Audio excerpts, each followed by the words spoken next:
Look at my Star Trek toys! What's up, everybody? You know, it is the same thing, man. It's the same thing. It's not the same thing. It's the same as the end of the first one. It is. Yes, it is the end of the first one. You're just saving us the time.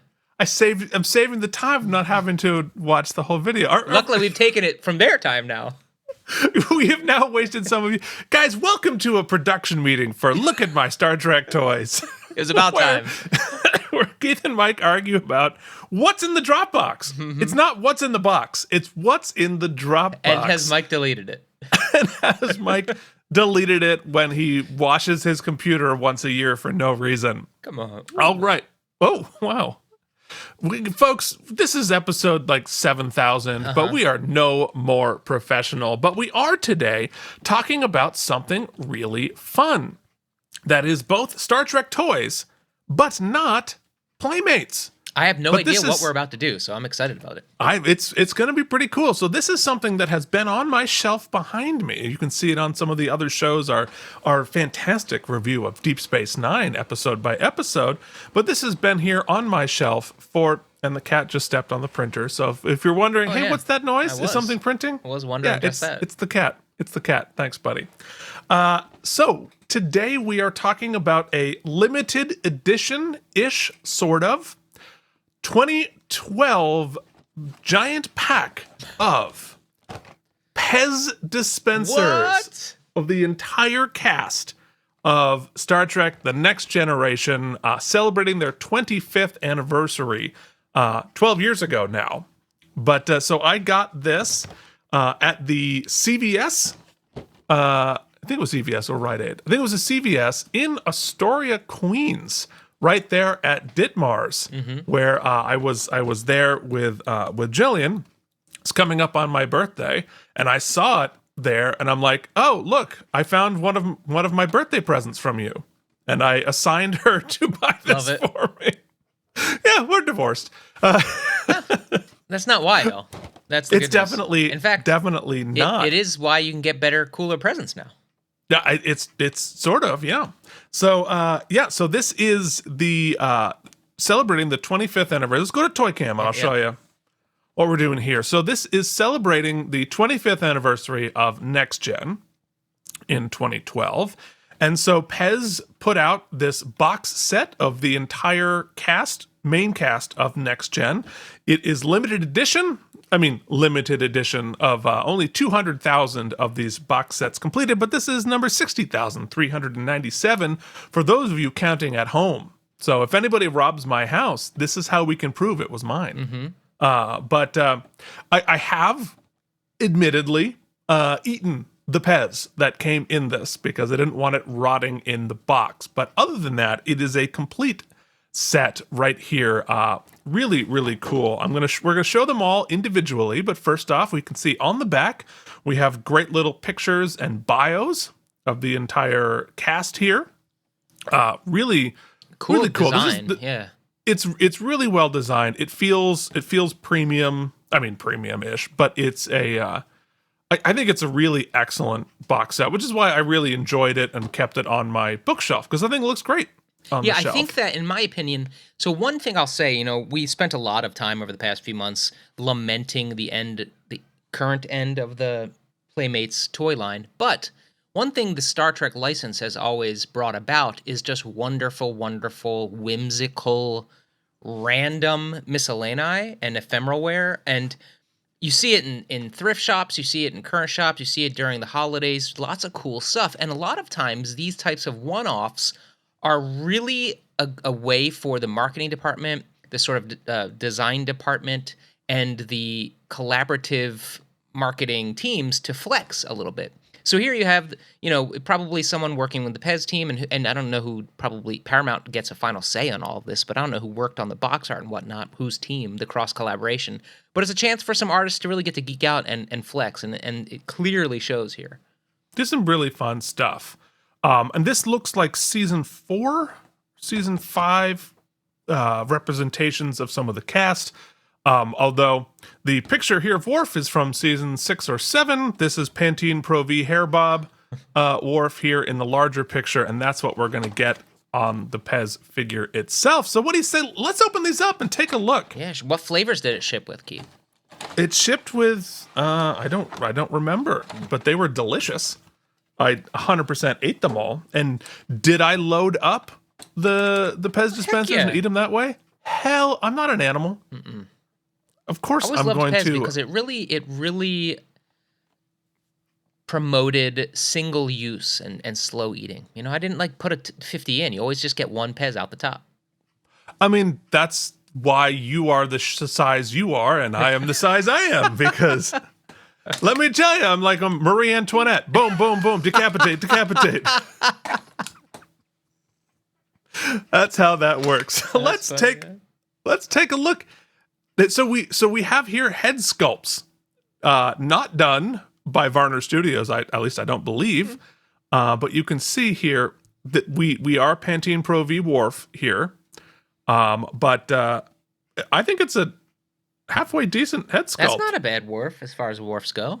I mean, as PEZ dispensers go, I think that's pretty. So, Mike, I'm going to need to give you. You're going to have to give me a 1 out of 10 for the PEZ sculpt. Keith, I will say I was much like it sounds you were a PEZ addict. I loved PEZ dispensers. I wouldn't say I collected them, but I bought one at every shop I could go to when I was a kid. Loved me some PEZ. So 1 out of 10 on Wharf. I'll give him a 6. I think it's pretty good. All right. Let's take a look at one of your favorites, Jordy. Oh, yeah. Come on, Jordy. That visor's iconic, isn't it? Now, is there texture on the visor, or is it just a solid gold? I believe that there is texture. Come on. There we go. Oh, we had it for a second. Okay. Oh, yeah. No, it is solid gold. Solid gold. So we're going to lose points there. The texture is the best part of that visor. However, when you're not looking at it on a high-def camera in macro, it's hard to tell. It's hard to really tell. But right. yes, I'm giving him a 4. Sorry, Jordy. A 4 for Jordy. All right. Next up, Lieutenant Commander Data. These are such good things for a PEZ dispenser or for a PEZ setup, because they're all iconic and they all look different. And they all have different things. I don't know if that's I don't know how Brent would feel about his weak chin there. Yeah, it's why doesn't Data have a chin? But straight on, it's giving me all the Data vibes, and the coloring's actually pretty good as far as I can tell on camera. So I'm going to give him he's going to go up with Worf, and he's sitting at a 6. The color's great. His nose is very narrow, which is weird. And it's going to be true of a lot of these. Like stylistically, they have very narrow noses. Of course, our captain, Jean-Luc Picard. Here he is. He's looking a little rodent-esque as well. Little rodent-esque. He's giving me Mr. Magoo vibes in this. Mr. Magoo. I mean, it is very identifiably Picard. But the noses are very sort of like very triangular noses here. I would say he's making it so, Keith, and we'll give him a 5. Wow. There you go. Now we're talking. So this one is my absolute favorite. So cool. Is it flying over Earth? It's flying over Earth. Well, like half of Earth, or like Pangea. Well, I mean, yes, it is definitely Pangea, because the entire of all of Earth's continent are on that one side, and then it's just... you know what? I think this might be a flat earther one. Yeah. PEZ thinks the Earth is flat. I think that we've now proven. Oh, well, that's a 10 out of 10 right there. That's such a unique piece right there. But, like, how cool is that? Like, to actually have the ship. That's actually better from that side, because it's less identifiable. It's just flying over a nebulous blue planet. Yeah. That's awesome. I think cool. this is my favorite PEZ dispenser I've ever seen. That's so cool. I had a Freddy 10 out of 10 one for me, once. too. That Freddy Krueger one was pretty awesome, too. Oh, yeah. And, of course... Hey, you know William Riker. You can't make Riker look bad. You can't mess him up. No. Oh, no. That's he's PEZable no matter what he's doing. Yeah. I can't give him the 10 out of 10, but he's going to get a he's number 1. He's number 2 in this collection, but he's a 9 for there. Yeah, okay. Well, very good. And of course our lovely dancing doctor, Beverly Crusher. I don't know what's going on with her face. That does not look like... The two women didn't get the best translations here. That's like cosplay. You know what they were? They were going to be in the background out of focus, so they just got extras to play them. Yeah, you've got... It's like Crusher's stand-in.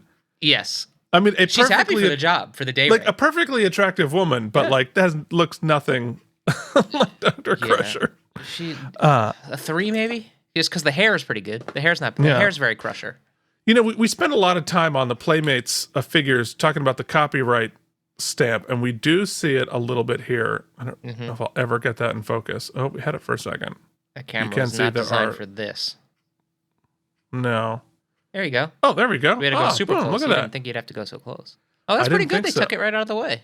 It's not bad at all. Not bad at all. So now talk to me about the one thing about PEZs that I remember is that no matter what it was, it always felt like if you snapped a little too hard, it would break right off the back.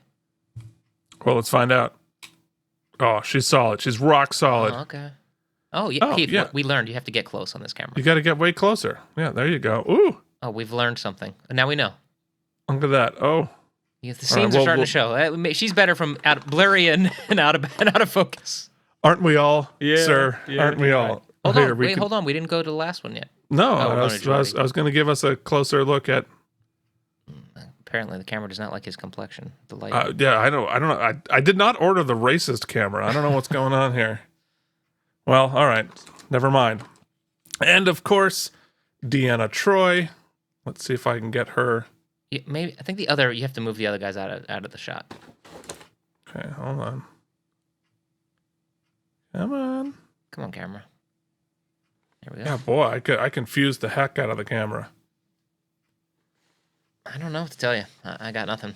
Come on, reset. It's my hand. Oh, nice, buddy. There we go. All right. Well, all right. So apparently, only Crusher gets the macro look there. But yeah, again, I don't know. This might be the worst one, actually. It's not great. It's not a great sculpt. They struggled with noses. Now look, you ask me how much sculpting I've ever done. Never. And like let me tell you, it would not be good. If you took from just the neck up and you took away the uniform and the comm badge, could you even tell me what that was? Dude, I mean, that'd be a different type of figure if you did. I'm sure that would sell pretty well. Don't get me wrong, but. What have we become? Oh, look, I didn't manifest that. Come on. Focus. You can do it. Gotta stop thinking with my PEZ. Ugh. That only dispenses dry, small things, too. Can we even air this? And you definitely don't get 10 shots. No, oh God. You're lucky if it opens at all. No, that was gross. The springs in the thing are a lot looser now than they used to be. Yes, definitely. Let me tell you this: the chamber is empty, just like your PEZ dispenser. Oh wow! You're welcome, internet. Yeah. Yeah. So there you go. Cooler in the box. Put it back in the box. Yeah, 100% agree with you. And grab the box off the floor and make old man noises while I reach for it. One thing that's cool about the box is it has a whole Romulan warbird there. It's like it feels very active. It's a really well designed box. A more crafty man. You know what I would think would be really cool is if the PEZ characters weren't in a flimsy plastic thing. If you actually set them in like an epoxy mold and slipped that in the box, super cool. I mean, you could. Yeah, somebody who could do all of that. Well, I know that they did an original series version of this as well at that point. But of course, I'm a next gen era guy myself. So anyway, I think good job, PEZ. 12 years later, your review's a little old, not super timely, but I think it's a fantastic set, and I'm glad to have it. Yeah, really cool. So. Thank you, PEZ. Mike, who else should we thank and who wish they could have dispensed less support after this episode? Keith, yes. We have to thank the few, the proud. Maybe? I don't know how proud they are. Yeah, the patrons. We got Brian Kimball, Beersock, Casey Clark, Jason Moe, Peter Bank, Frank Rinch. Welcome to the team, my friend. Joshua Cronin, Andrew Hayes, Jorge Navoa, and that entire mysterious household. Worf's Big Old Boot Shivs. Charles Babbage, Harry Pothead, CRM Productions, Nikolai Ivanovich, Lobachevsky, Delusions at Noon, YouTube viewer, James Hubbard, Chesley Anguish, JD Makes, Colin Dagan, Chris Mitchell, and CRM, Pat, Joshua Cronin, JD, Lutz Kremer, and Wyatt Eldridge. You can join that team. Lots of fun stuff. And you can get in at the low, low price of $1 all the way up to $1 million if you want to subscribe. You can do that at patreon.com/K and M. Yes. However, if you're going to write a check for $1 million, you can just mail it because maybe a PayPal. Patreon takes like 50% of that. Yeah. Maybe a PayPal. PayPal, just say it's for pizza. And of course, if you want to send us anything Star Trek, any new toys, any collector's things, anything Trek, we're doing just Star Trek toys and ephemera. You can check that out and send it to us at get the address at lookatmystartrektoys@gmail.com. Yes, yeah, because we're branching out. We were just talking off air, and I'm actually super excited about it because both of us go to like flea markets and antique stores all the time, and I think we just want to branch out into just cool Trek stuff. As we've covered the Playmates stuff, we still have a few more things Playmates wise to do. We'll definitely get back to some customs, but we want to sort of branch out, just show cool Trek stuff. Yeah, I also have some stuff, Keith, that is not Star Trek at all, but is sitting unopened and unboxed. So we'll probably pop those on the feed too if we run out of stuff. But that also will probably go onto the Patreon first. So check out other unboxing on our Patreon starting this month. We're excited. We got stuff to do. Yeah, patreon.com/K and M. All right, we will see you back next week with a interesting piece, right? It is both Star Trek ephemera, but it is also Keith Varney ephemera. Wait, what? All at the same place. It's gonna be it's gonna be an interesting story. Okay, Mike, are you ready for that? I love story time, Keith. All right, so we will see you back here next week with another episode of Look at my Star Trek toys!